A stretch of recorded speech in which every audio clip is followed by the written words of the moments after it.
Hi. So for this first video lecture, I'm going to be introducing you to some key themes for thinking about social inequality by talking about what's going on at San Francisco State and with the CSU system and with this strike involving the California Faculty Association.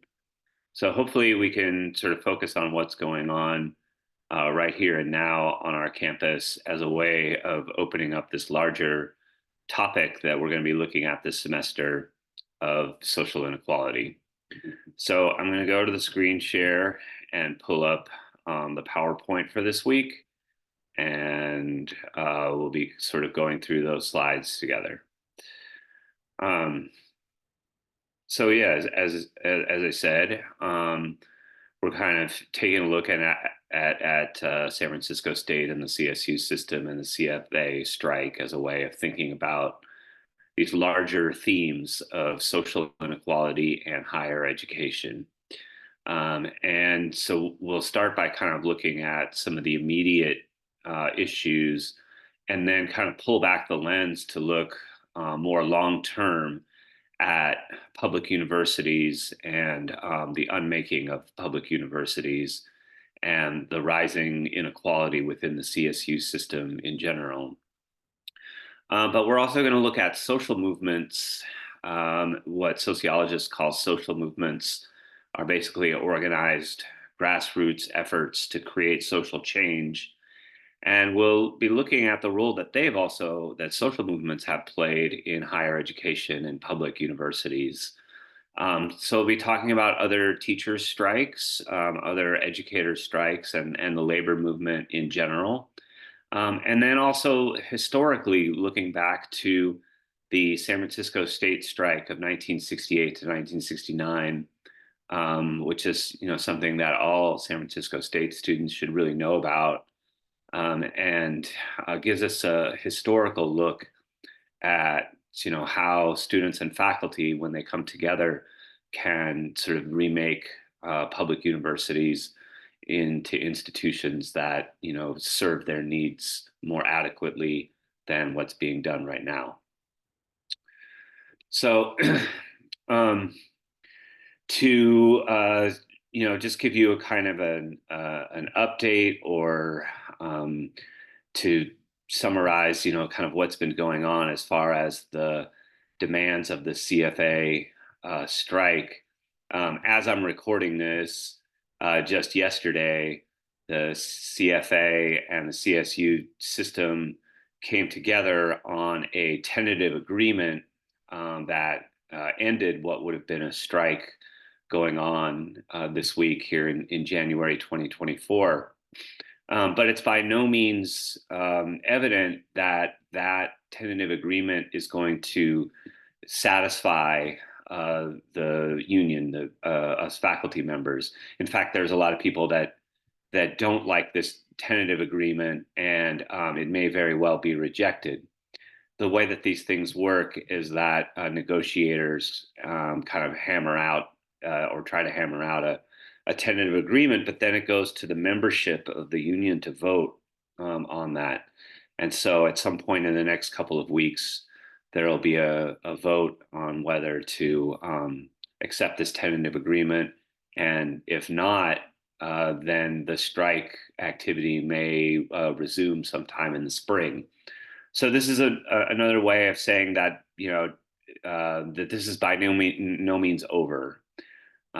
Just because the strike that was scheduled for this week was called off doesn't mean things have necessarily been resolved. The California Faculty Association represents about 29,000 faculty at 23 campuses of the CSU system. And this makes it the largest public university system in the United States. We began a series of rolling strikes in December 2023 that, as I mentioned, are could continue indefinitely into the spring. The demands from the CFA have included a 12% pay raise to stay ahead of inflation, pay equity and raising the floor of the lowest paid faculty, more manageable workloads that allow for more support and engagement with students, more counselors to improve students' much needed access to mental health counseling, extended paid parental leave, accessible lactation and milk storage facilities for lactating faculty, safe gender inclusive restrooms and changing rooms, and safety provisions for faculty interacting with university police on our campuses. So these are all things that I'll have to say more about as the sort of lecture progresses, particularly the inequality among what's called the two-tiered system in the CSU faculty. These are negotiations, as it says here at the bottom, that have been ongoing throughout the year 2023. There were numerous negotiating sessions between CSU management and CFA bargaining that didn't get anywhere and led to an official impasse determination being made by the California Public Employment Relations Board.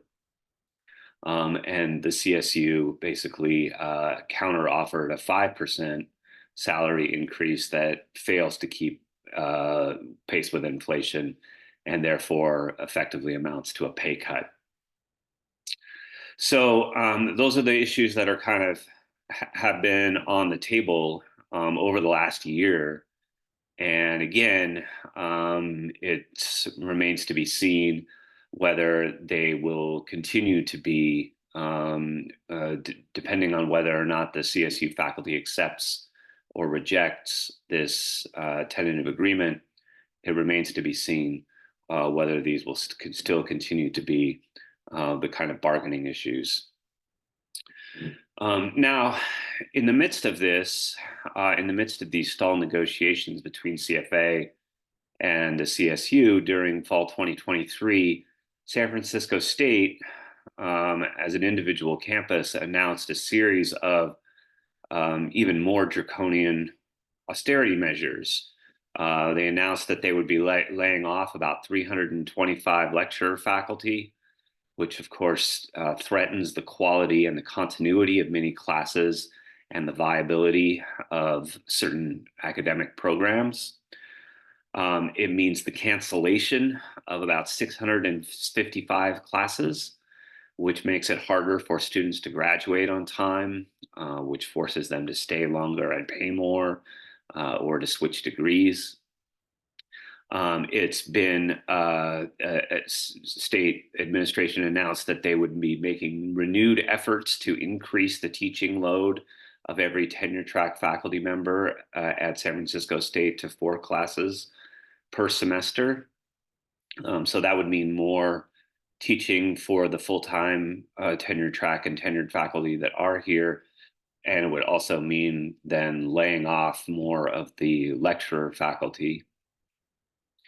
And then finally, an increase of student fees by some 34% over the next 5 years, which would make state even less affordable for working class students. And of course, the cruel irony of this is that this may actually aggravate enrollment decline, which is the purported reason behind these tuition hikes in the first place. You know, like usually if like you're losing customers, you don't go out and like raise prices and expect that, you know, that's going to bring in somehow, you know, more customers. Usually it has the opposite effect. So the timing and the scale of these disproportionate cuts in the middle of contract bargaining, which is a timeline that has been known to management for 2 years, present the appearance of collective retaliation and intimidation, particularly of vulnerable lecturer faculty. In short, this is bad faith bargaining in violation of labor rights protected by the state and federal law. So this has further aggravated the situation as far as negotiations between CSU and the CFA faculty. Now, it is true that San Francisco enrollments have been declining from spring 2020 to fall 2023. We see about an 11.5% enrollment decline. Some of that has to do with the conditions of COVID. A lot of that has to do with the expense of living in San Francisco. That it is very hard for college students to be able to find housing here, and the on-campus housing has just not kept up pace with enrollment. And so there has been an enrollment decline, and the number of faculty has also decreased about 13% during the same period. However, President Mahoney has claimed that state enrollment will fall by another 20%. However, the layoff of 325 additional lecturer faculty in the spring amounts to a total loss of approximately 466 of our faculty colleagues since 2020. In other words, a 12 to 20% decrease in enrollment is being used to justify the elimination of over 40% of the lecturer faculty. And so then faculty layoffs at SFSU are thus a disproportionate overreaction to enrollment decline. They are sort of taking it out on lecturers who are really the most vulnerable, the least well paid, and the most subject to this kind of termination. Those cuts are out of proportion to the amount of enrollment decline that we're seeing that is real at state. Now, the CSU and San Francisco State Administration claim that these faculty layoffs, these class cancellations, these tuition hikes are necessary because of the declining enrollments and what they call a structural deficit in the budget. However, there's been an independent financial analysis of the CSU system conducted by an accountant named Howard Bunces, which paints a much different picture. And looking into the, cracking open the finances of the CSU system, the report finds that, in fact, the CSU system is in very strong financial condition. That this conclusion is supported by a high level of reserves and annual operating cash flow surpluses. Significantly, this conclusion is supported by the high bond ratings of Moody's and Standard & Poor's. These bond agencies refer to the liquidity and the annual margins to support their ratings. So by these standards, by these evaluations, the CSU system is actually in much better financial situation than it claims to be. When it claims to be when negotiating with the faculty. The largest revenue source for the CSU system, the state appropriation, the state of California, has increased in recent years and is expected to increase solidly through 2025. I'll have more to say about that. The marginal cost of the CFA proposal over the CSU administration offer can be met by the significant annual operating cash surpluses that CSU has generated for many years. The CSU system has significant reserves, but these reserves will not have to be accessed in order to meet the CFA request. The request can be satisfied by existing annual surpluses. So I'm going to talk a little bit later about these reserves and how they've grown so tremendously over the past few years. But the bottom line is that there is money in the CSU system, and that the state is now funding the CSU system better than it has in previous years. And so we know that there is the money, and these claims of a budget crisis and budget deficit kind of ring hollow. So this, kind of shows these reserves, the CSU system of finances and reserves. The CSU and the SFSU have actually a history of being less than transparent when it comes to their money in reserves and investment funds. Both the CSU and SFSU have significant sources of funding to address these shortfalls, even if they prefer to exclude these resources from the budget. So just 5 years ago, 6 years ago, in 2018, the state of California auditor criticized the CSU management for concealing a $1.5 billion slush fund from legislatures and students as it proposed tuition increases. By diverting massive sums from instructional budgets, CSU cash investments, cash accounts, balances, and reserves have grown to unprecedented heights. CSU reserves and designated balances are now about 3.7 billion, and CSU investment funds total something like 8.6 billion. So the amount of money that they have, in short, has grown in just the past few years. The CSU system, has already been criticized by the state of California for essentially hiding this money, at the same time that they were saying that they had to raise tuition and that, they needed more funding and all this kind of thing. They're playing this kind of financial shell game in which they're, hiding this slush fund. And that slush fund has only grown, even more in the past 5 years or so.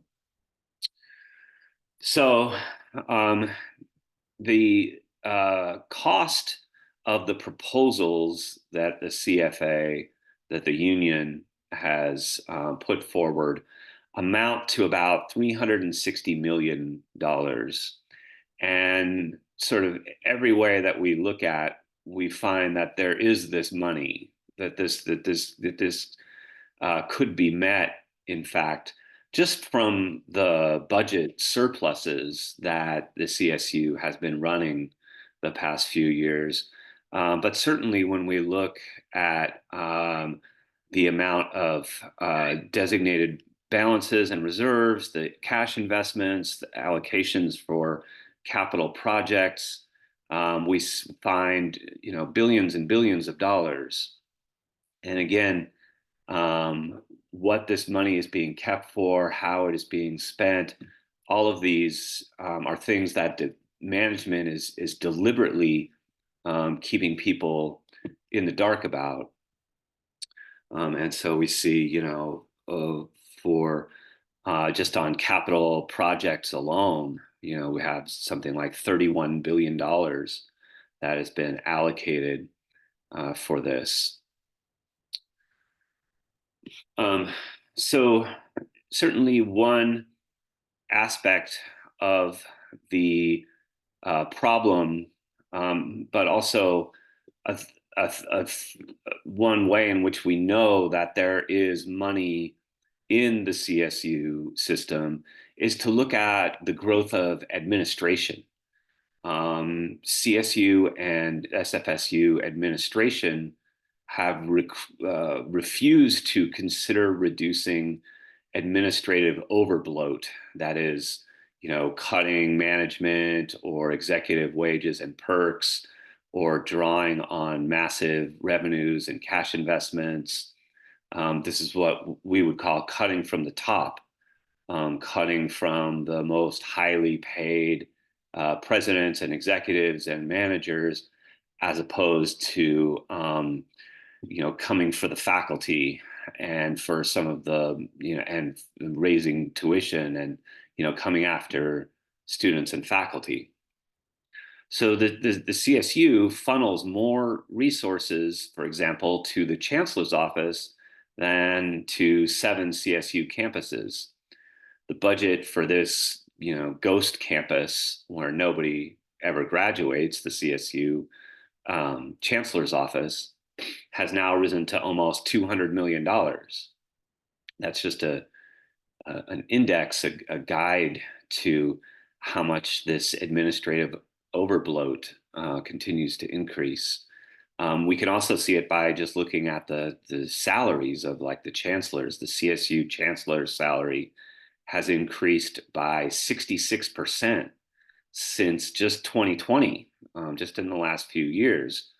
What that means is that on top of a $795,000 a year base salary, the new chancellor gets a $96,000 a year housing allowance, $80,000 in deferred compensation, and a $12,000 car allowance, thus bringing the total compensation package for just this one person, the CSU president, to $983,000 a year.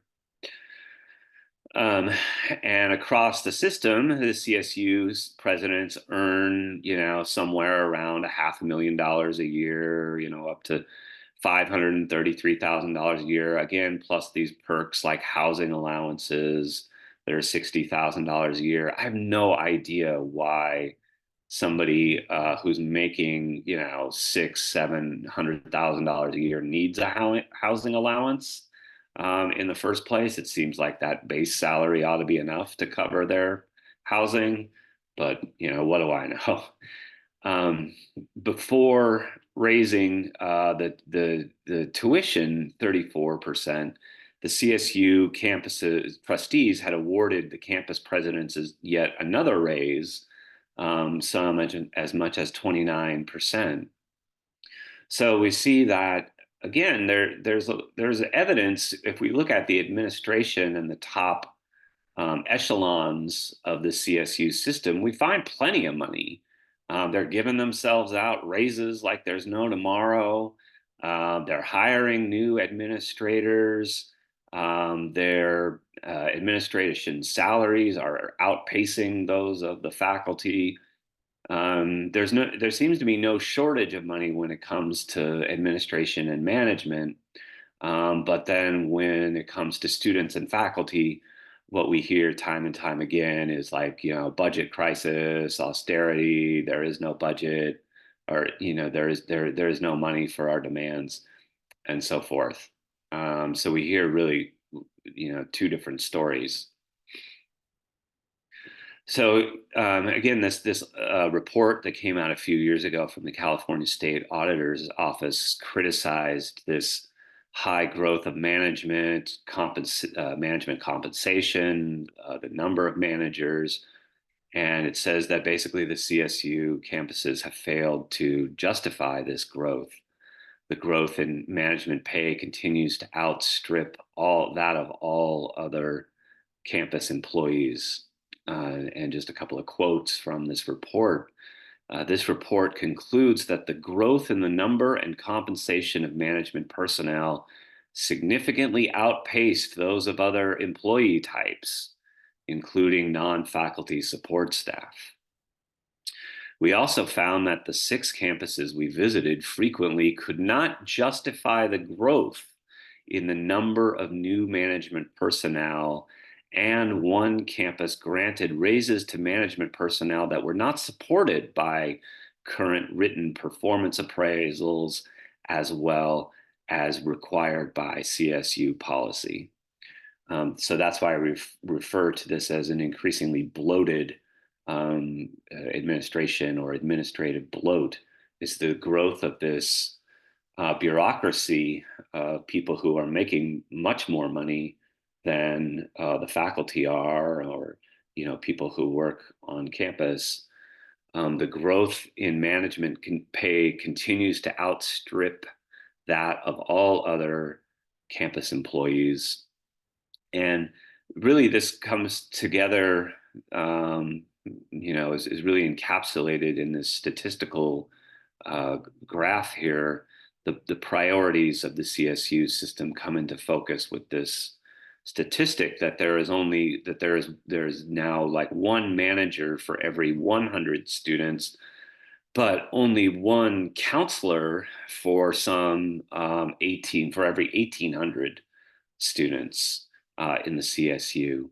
And again, I can speak to that personally as a faculty member, which means that a lot of that counseling work kind of ends up falling onto us, students, wanting to and needing to talk to people and not having, counselors or people who would be, like qualified experts to help them on campus. And so, I ended up every semester counseling students and, listening to people and hearing them out and trying my best to help them, which I'm, at one level happy to do, but on another level, like I'm not like qualified or trained to do.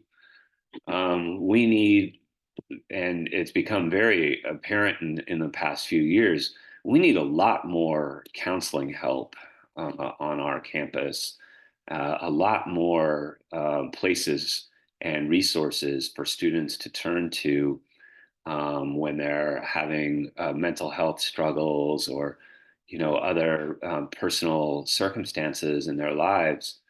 Um, and I just see it time and time again that students feel like they have nowhere to turn. And so this is a statistic here that makes me especially frustrated with things because, again, we know the money is there. We know that there's plenty of money when it comes to hiring management and administration and giving those people raises. But when it comes to counseling, it seems like we're just always begging for scraps and crumbs.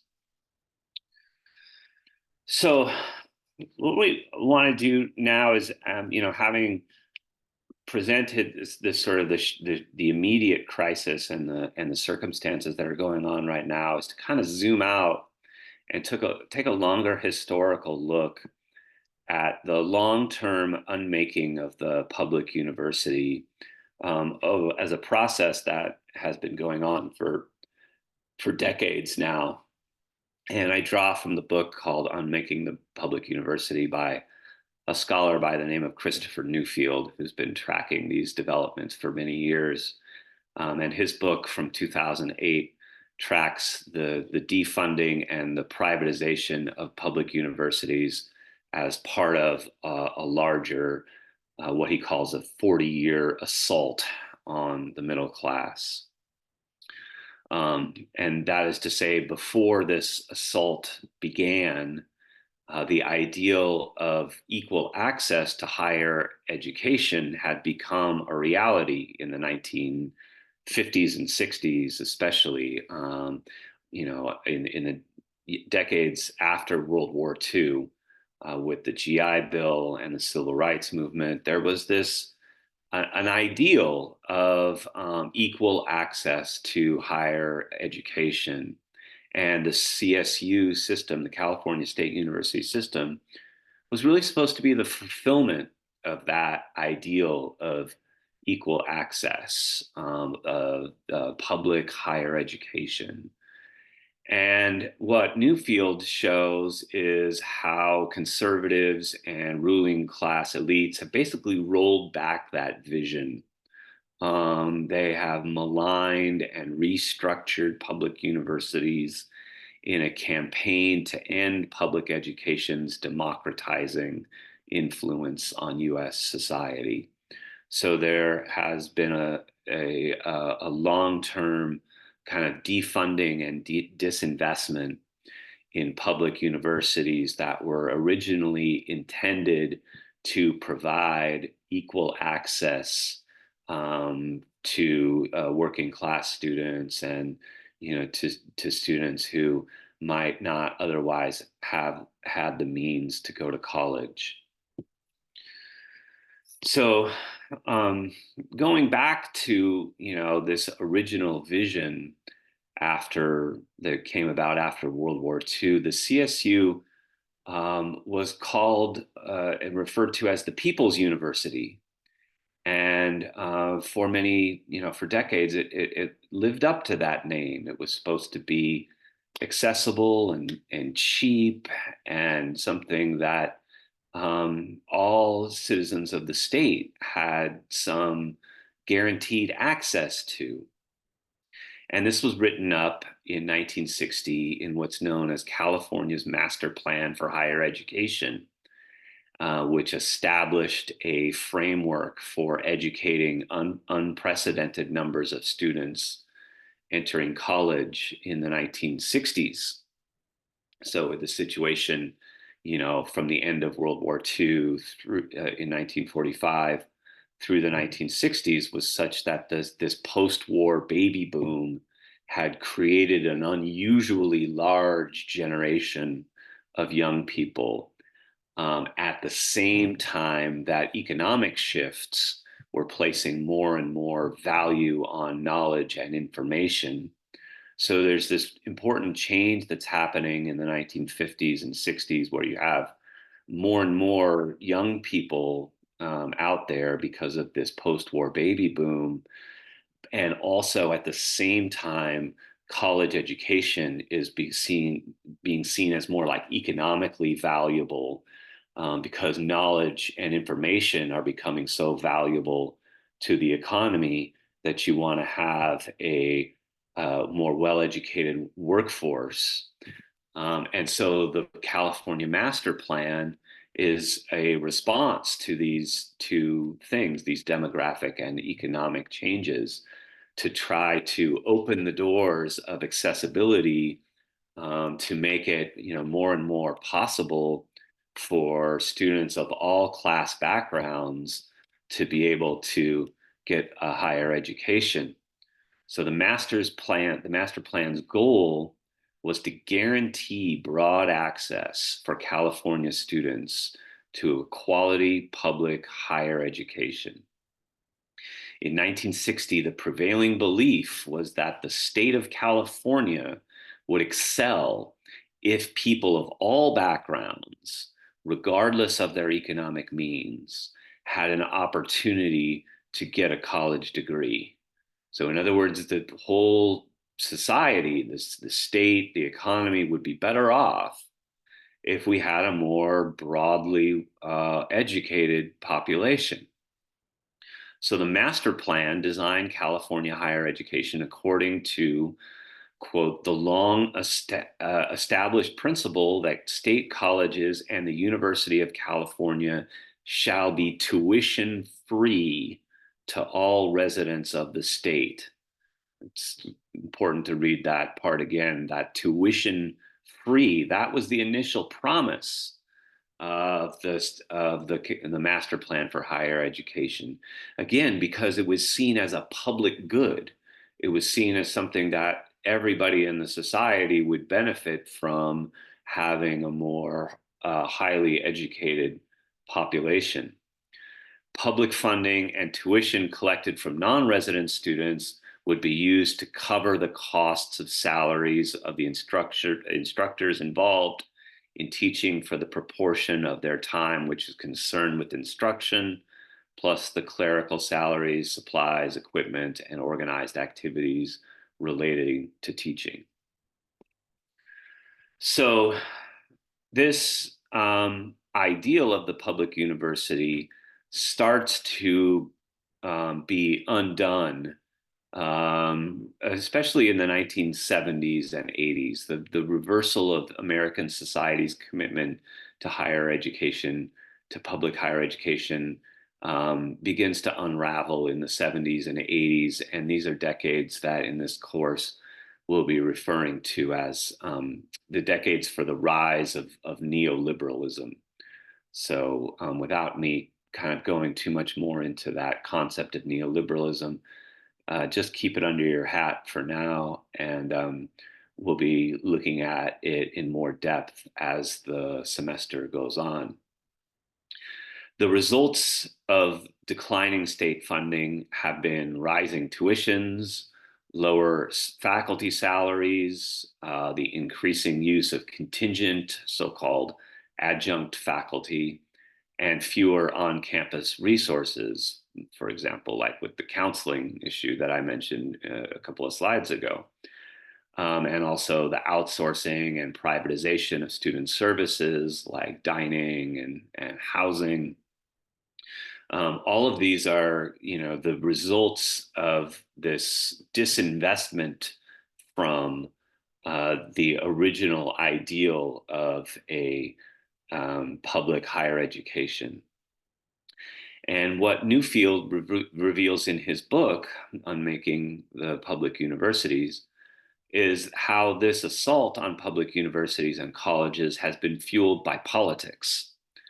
In what, starting in the 1980s and 90s, they come to be known as the culture wars against what was then called political correctness, and is, today called wokeness. Right? So that there's always been a political component to this disinvestment and defunding. Again, today, there's all kinds of people going on diatribes about wokeness and critical race theory, and all kinds of other buzzwords, safe spaces and all this kind of thing that people get really irate about. But really, this is not anything that's necessarily new. We find these same kinds of arguments being thrown around in the 1990s, just with different terms, like political correctness. Um, so Newfield demonstrates that there's been this kind of effort politically to disinvest and defund public universities. He also demonstrates how the political assault on public universities has been waged most intensely against race-conscious social policies, for example, particularly affirmative action. Not coincidentally, at the same time, the demographics of student bodies were becoming increasingly non-white. So there's this demographic change that's happening, in the late 20th century, early 21st century, that's also driving these campaigns of disinvestment and defunding the public universities.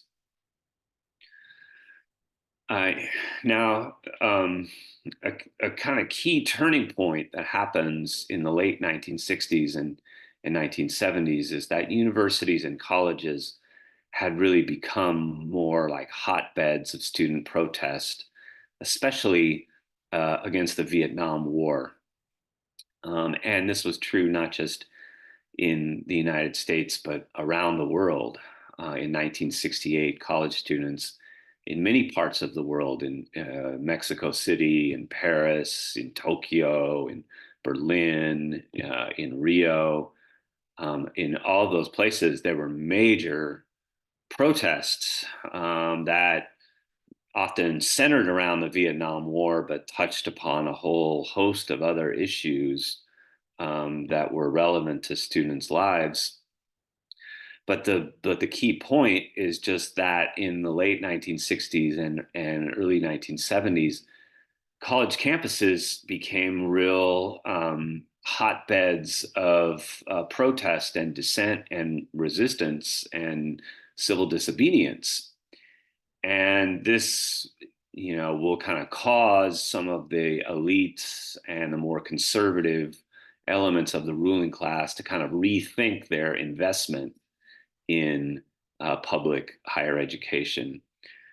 Here at San Francisco State, we see what is still to this day, the longest student strike in US history, organized in 1968 and 1969 by the Black Student Union and the Third World Liberation Front. Across the bay, in this picture, we see a picture of UC Berkeley, the sort of the iconic, tower that, anybody who lives in the Bay Area has probably seen, jutting out from the Berkeley Hills. What's going on in this picture, though, is you see a military helicopter that's dropping tear gas on the campus at UC Berkeley in 1969 during protests around the People's Park in Berkeley. Again, a protest in which one student was killed, and there was just a massive police, beatings and arrests, and all kinds of things that happened on the Berkeley campus there in the year 1969. So this is something that's going on, at this point everywhere. Highly, students who are college educated are becoming more and more aware of what's going on in the world, of the US's role in the Vietnam War, and they are standing up and resisting and dissenting and engaging in civil disobedience. The protests on campuses in the United States peaked in the year 1970 in opposition to the Nixon administration's illegal bombing of Cambodia and Laos. The Nixon administration basically was expanding the war against Vietnam, and students in mass numbers came out in protest against this in the spring of 1970, and it led to students being killed by the National Guard at Kent State in Ohio, and by the local police at Jackson State in Mississippi. And that escalated things even further, so that in May of 1970, you had something like 4 million students, about half of the nation's total student population, along with 350,000 faculty who participated in strikes that shut down more than 400 colleges and universities that year in the spring of 1970. A lot of campuses just didn't hold final exams, didn't hold graduations. Across the country, students and faculty became this real force of dissent against what the United States military was doing in Vietnam, and now generally in Southeast Asia and in Cambodia and Laos. So as colleges and universities continued to be these kinds of sites of resistance in the 1970s and 80s against South African apartheid, or against US covert wars in Central America, for example, the conservatives and the ruling class elites were rethinking their commitment to public higher education. One of those people we see here in the picture in the slide is Ronald Reagan, who was governor of California during the 1960s, when a lot of these protests at Berkeley and San Francisco State were popping off. And Reagan basically built his political career on being, tough against these students, which meant, bringing in the National Guard and, tear gassing students and, arresting huge numbers of students. So that there became colleges, kind of began to be seen as like this battleground, essentially. And so while elites recognized that they benefited from a higher, from an educated workforce, and they benefited from innovation stemming from colleges and universities, on the other hand, student dissent had become a political problem for maintaining social order. And so this will kind of prompt the beginning of disinvestment and defunding from the public higher education. Now, as the decades sort of go on into the 1980s, 1990s, we see a pretty steady disinvestment. And it's summarized well here in this report that came out in 2017 called Equity Interrupted. And it takes a long-term look at disinvestment from the CSU system and how that continued between 1985 and 2015. And I want you to look and pay attention to this quote that comes from former President of the United States, Harry Truman, back in 1947. He was talking about the educational ladder of opportunity and how important it was. He says, if the ladder of educational opportunity rises high at the doors of some youth and scarcely rises at the doors of others, while at the same time formal education is made a prerequisite to occupational and social advance, then education may become the means not of eliminating race and class distinctions, but of deepening and solidifying them. And arguably, that's the point that we have gotten to, that Truman initially kind of warned us against, but that if we had unequal access to higher education, particularly around inequalities of race and class, then what the educational system would do would be, rather than to open the doors of opportunity, it would be basically another institution that would be solidifying those inequalities of race and class, of deepening those inequalities of race and class. And arguably, that's what we've come to, as there has been this, this sort of walking away from the original idea of equal access and equal opportunity. And there has been this kind of disinvestment from the public educational system.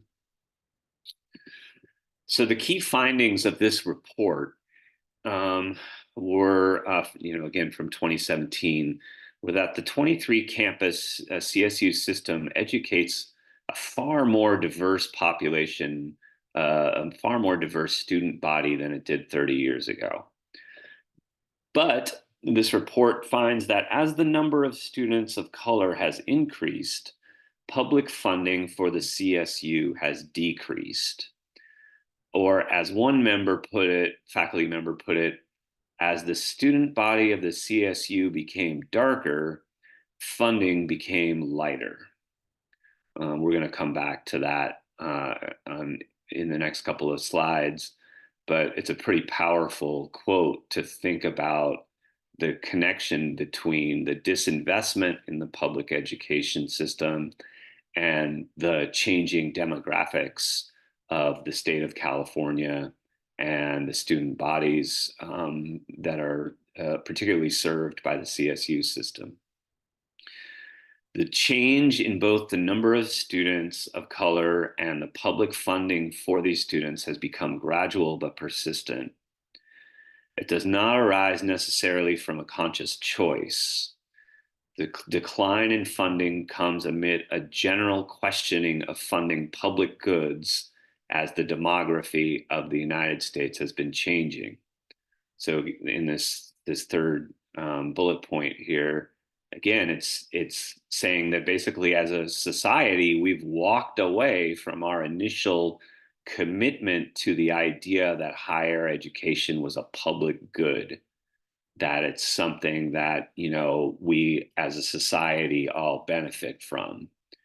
As we have disinvested and walked away from that idea of education as a public good, it's now become more and more incumbent on the students themselves to pay for their education in the form of higher tuition and in the form of more student debt, and doing so while receiving fewer services and lower quality as far as an educational experience. But the impact is clear.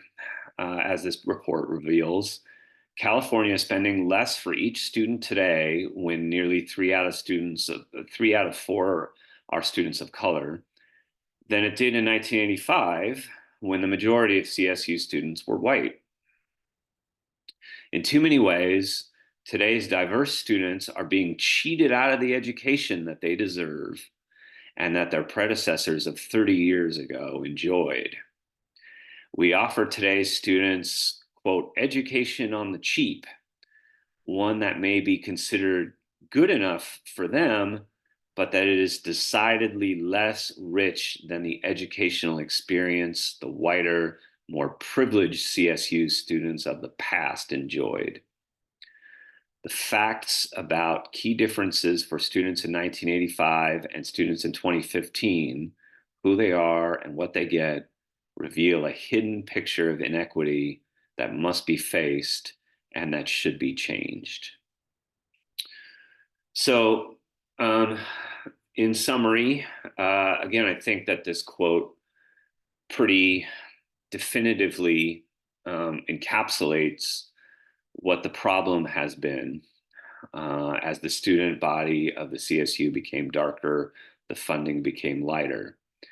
So in 1985, 63% of the CSU student body identified as white, and only 27% identified with another ethnic group.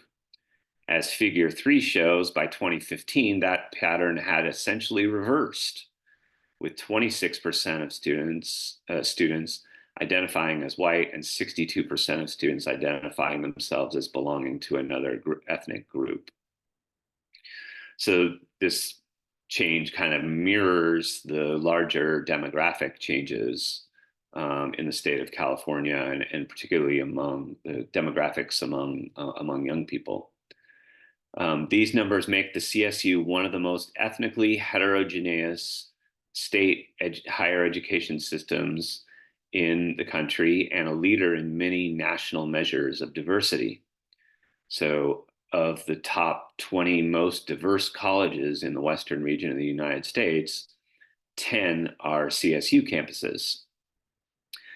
18 of the 23 CSUs are currently recognized by the Department of Education as Hispanic serving institutions, colleges and universities, that is to say, with a Latino student enrollment of at least 25%.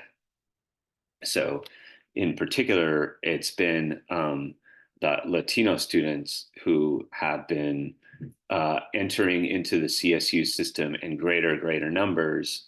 And as this report concludes, it's not coincidentally the funding of those public universities has been in a steady decline. So by 2015, state funding for CSU students was a fraction of what it was in 1985. In real dollars, state spending on a CSU student, what in budget speak is called a full-time equivalent student, is 59 cents for every dollar that the state invested per student in 1985. So in other words, when adjusted for inflation, California spends 41% less on a CSU student today than we did in 1985. The specific systemic problem we confront is the long, gradual abandonment of the state's commitment to fund the CSU.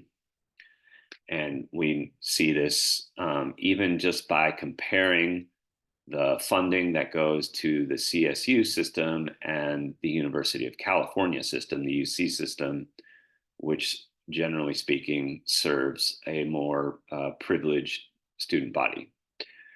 While this state of California spends approximately $16,000 yearly per CSU student, it spends approximately $44,000 per year for UC students.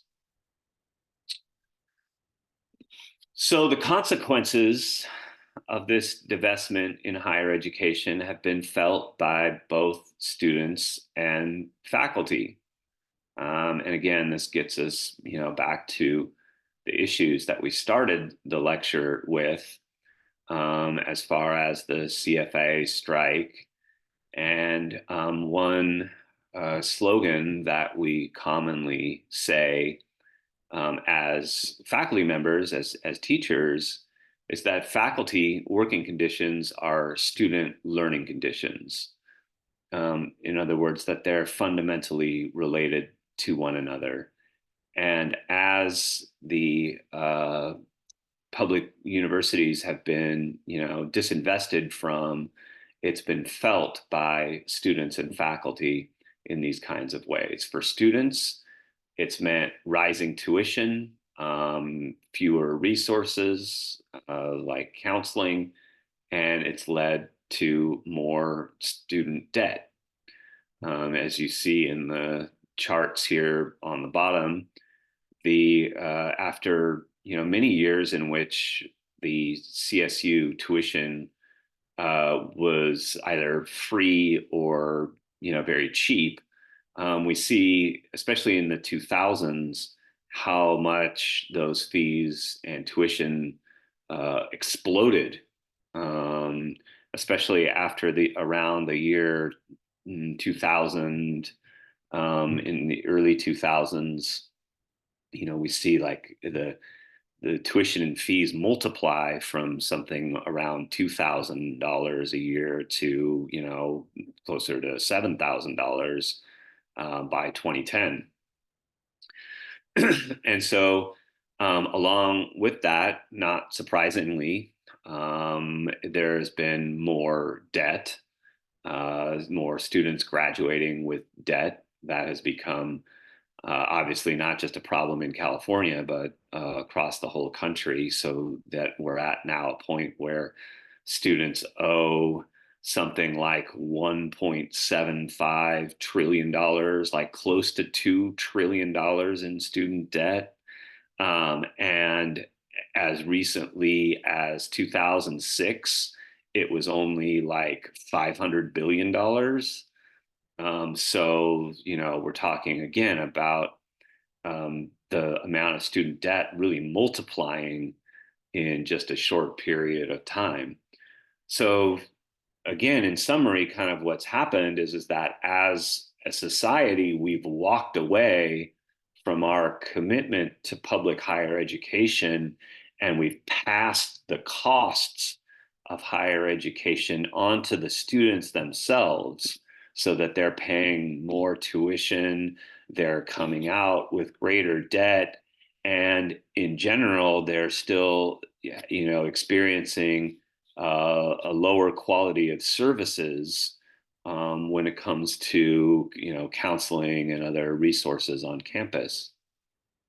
For faculty, the way that we've been squeezed in these situations has been with a decline in the number of tenure track positions, a greater reliance on contingent and part-time instructors, a kind of two-tiered system of teaching labor. And for those of us who are contingent and part-time instructors, it's meant lower pay, fewer benefits, no job security, no research support, very little role in university governance.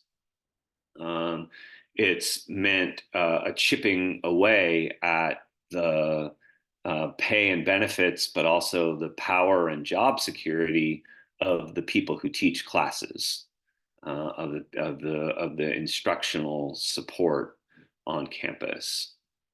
So again, our faculty working conditions and student learning conditions have kind of deteriorated in a way that it's very closely connected with one another.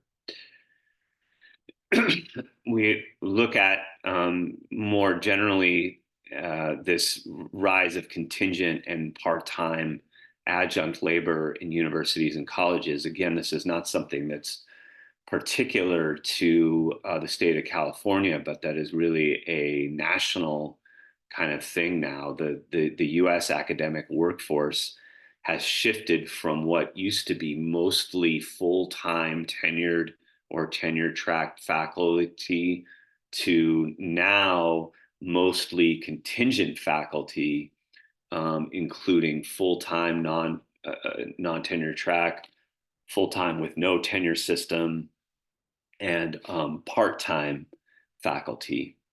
Um, I often say that basically like adjunct and contingent faculty are like the Uber drivers of the university, in the sense that, we're just paid by the class to teach classes. And then when we're not needed, we're just not rehired. So we have no job security, unlike people with tenure. But we also have no research support or support for anything other than to just teach classes. And it means also that we're, don't really have a voice when it comes to like how the university is governed and so on and so forth. There's been a real disempowerment of faculty and of teachers, instructors who teach the classes. And the power has kind of shifted more and more towards administration and management and people that don't have anything to do with the educational uh, functioning of the university. So we find that these changes are in all kinds of universities, from the most elite universities to the community colleges. We see the same kind of trend in sort of hiring uh, contingent adjunct faculty who are paid, by the class, who are paid less, who have fewer benefits, who have, little or no job security. So, whereas those types of folks were a minority as recently as 1987, now in 2021, over 2/3, 68% of faculty members in the US and colleges and universities held contingent appointments. So now it's like closer to 2/3 or over 2/3. Nearly half of faculty members in US colleges and universities were employed part-time in fall 2021, compared with only 33% in 1987. And about 24% of faculty members in US colleges and universities held full-time tenured appointments in fall 2021, compared with about 39% in 1987. So there's been basically a chipping away at the whole system of tenure and job security, and a greater reliance on people like myself, who are like basically the Uber drivers of the university, who are just paid, by the class. We are paid less, and we have, no job security. So most faculty members in U.S. colleges and universities held these kinds of contingent appointments across all institutional types, from the Research One doctoral universities all the way down to associates colleges. You see that this has been the trend. When it comes to the San Francisco State and the CSU system, you see here the growth in reliance on lecturers, who are represented by the yellow line. You see a tremendous increase in the hiring of lecturers after about 2008, 2009. And while the number of professors has remained relatively constant, has increased only a slight amount. And the increase in administration, as I covered in previous slides, increased. You start to see a bump there, a significant bump around 2016. So in general, lecturers make up about 60% of the faculty at San Francisco State. So we are now the majority of the faculty are, again, people who are hired on this kind of short-term contractual basis. and the number of lecturers in the CSU system in general has grown to uh, by 38% to over 16,857. Now, again, while this has been happening, what we have seen the growth of is administration.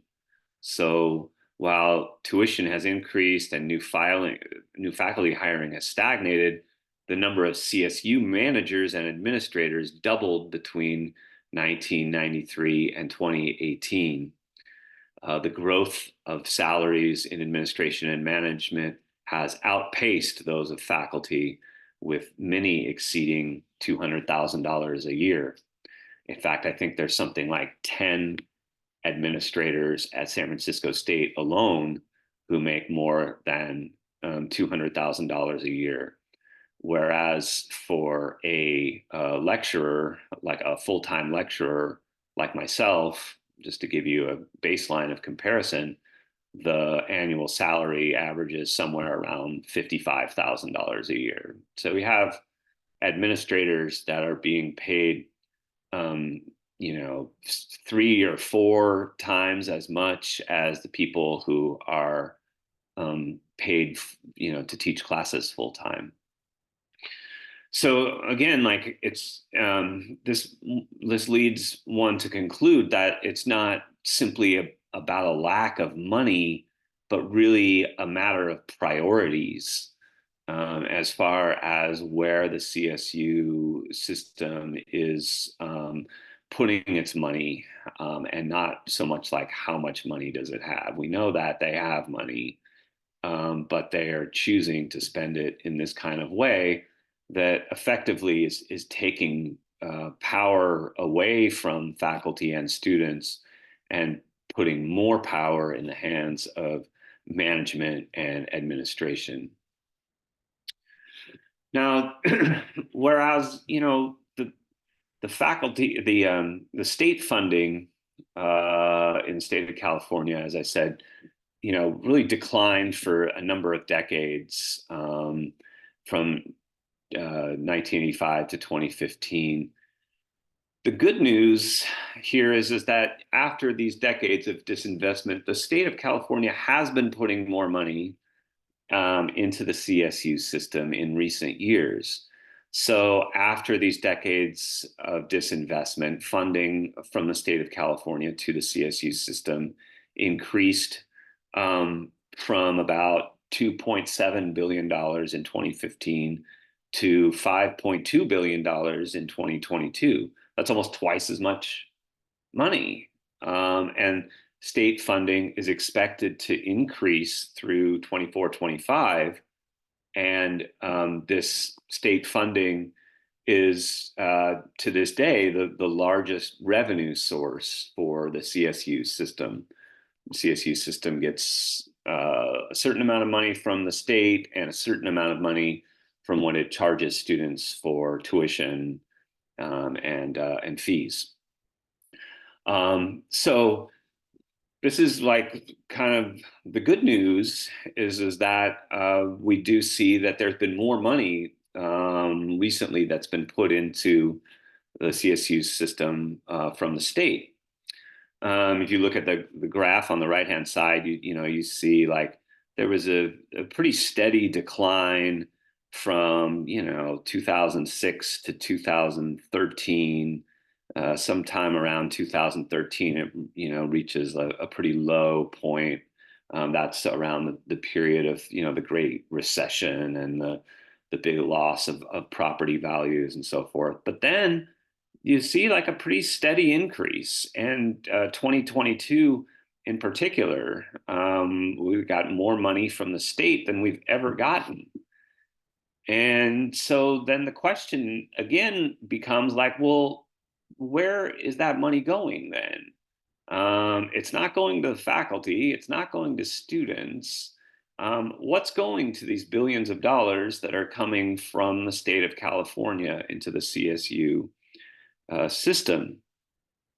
And the big part of this answer, as I mentioned in the beginning of this lecture has to do with this reserve fund, this financial reserve fund, in which the CSU system has been operating with a surplus. It's spending less than it's taking in, but instead of taking that money and spending it on educational resources, they're stuffing it into their financial reserves, and into pay raises for presidents and chancellors and administrators.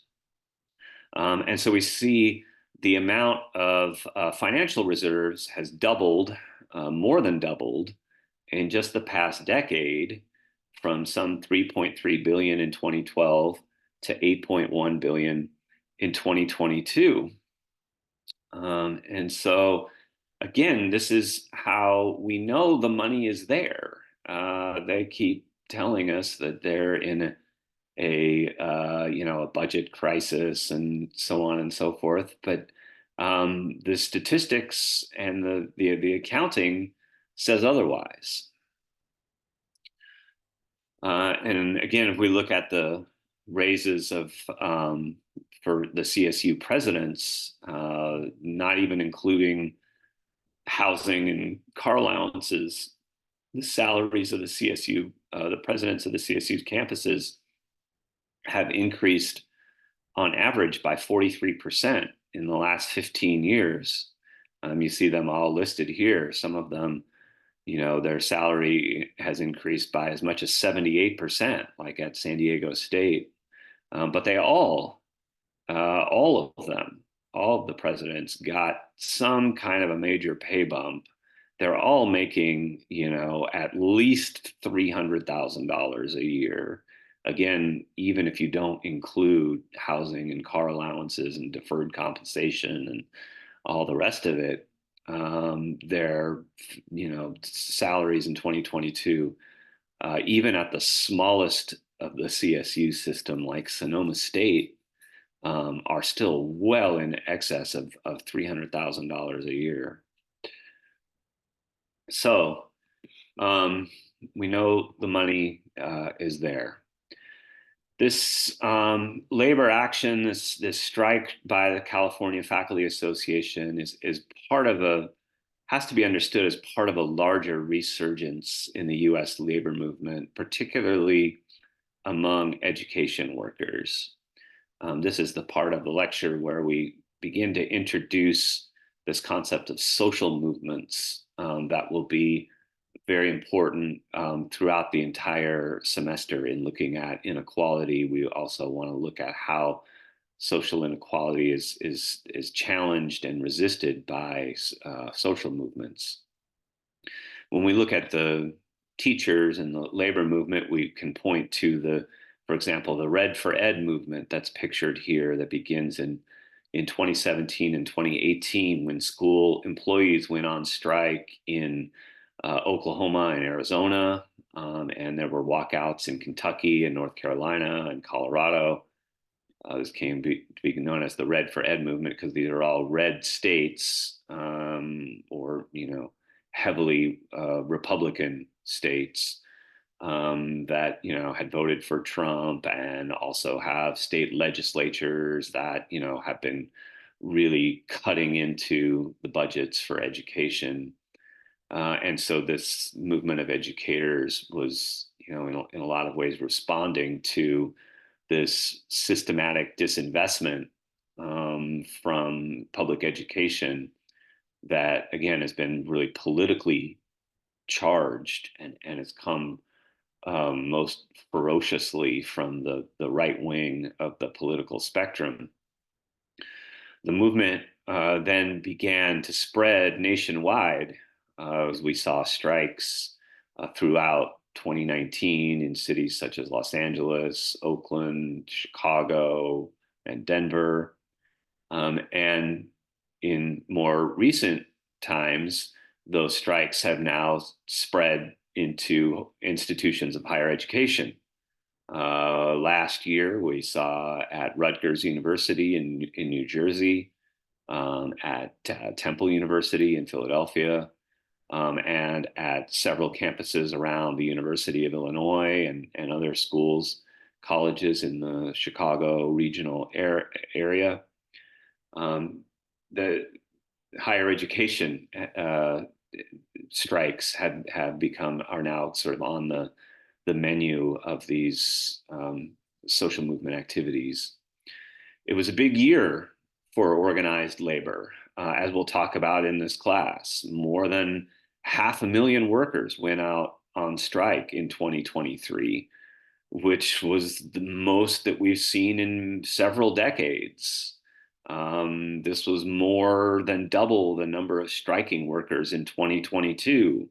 Of course, we saw the strikes by the United Auto Workers, by the Hollywood writers, by the Screen Actors Guild.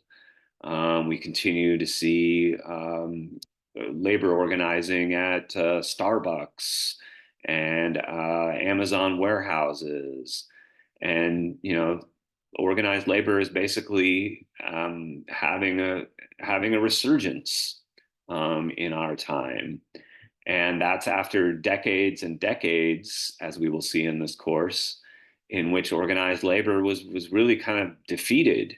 And as a result of the defeat of the labor movement, workers' standards of living have declined while profits and wealth among the elites has increased exponentially. So this is, one might say, an overdue response to the growing social inequalities of the past several decades. When we look at the University of California in a little over a year ago, November 2022, some 48,000 workers at all campuses of the UC system, including the Lawrence Berkeley National Laboratory, went on strike for better pay and benefits. This made it the largest strike in the United States in 2022 and the largest strike in the history of US higher education. And they were able to win historic gains, especially like the lecturers and faculty members who are, the more contingent adjunct types, as we talked about earlier. The floor of their pay was raised significantly, as well as graduate students and other people that do academic labor for very low wages. The strike ended with significant gains in pay, as well as parental leave and childcare subsidies. This is also another thing how we know that there's money in the state of California for to meet our demands and our overdue salary increases. If it can happen at the UC system, then it surely can also happen at the CSU system. So that's how we want to kind of end, by going back and looking historically at this campus here at San Francisco State. And again, as I mentioned at the onset of the lecture, a historical event that I feel like every student should know about, and perhaps you've heard about from other classes, but it certainly doesn't hurt to revisit and rethink about, just because it goes to show how much, when students and faculty organize and get together, how they can make a difference in terms of the quality of education and the kind of relevance of the education that they receive. When they, demand to take the educational system into our own hands, there's an extraordinary amount of things that we can accomplish. And we can just point to history as proof of that. The student and faculty strike at State is still the longest campus strike in US history. It lasted some 133 days, about approximately 5 months.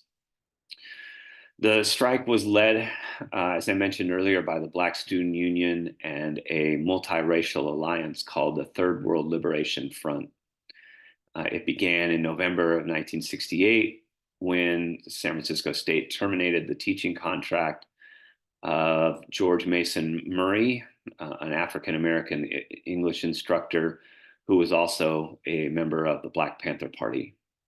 So this was definitely a politically charged thing, led by appointees of Governor Ronald Reagan. So in response to this, the students demanded more admissions for students of color, more diverse faculty hiring, and an educational curriculum more relevant to their communities, histories, and cultures. One major theme of the slogan of the San Francisco strike was the idea of relevant education, that students should learn things that are relevant to their lives, to their histories, to their communities, to their cultures. And out of that, among several victories, the San Francisco State strike resulted in the first ethnic studies program in the United States out of this kind of demand for a more relevant education. So I think that what this historical lesson should impart to us is how it is that, again, when students and faculty are able to organize and build their collective power, that they're able to redefine what it is that the education is for, who education is for, what makes it relevant, what is its purpose. And I feel like at this juncture, at the San Francisco State in particular, but the CSU system in general, we're really at one of those kinds of dividing pivotal moments of history again, and it remains to be seen what kind of quality of education we'll be able to develop and further here.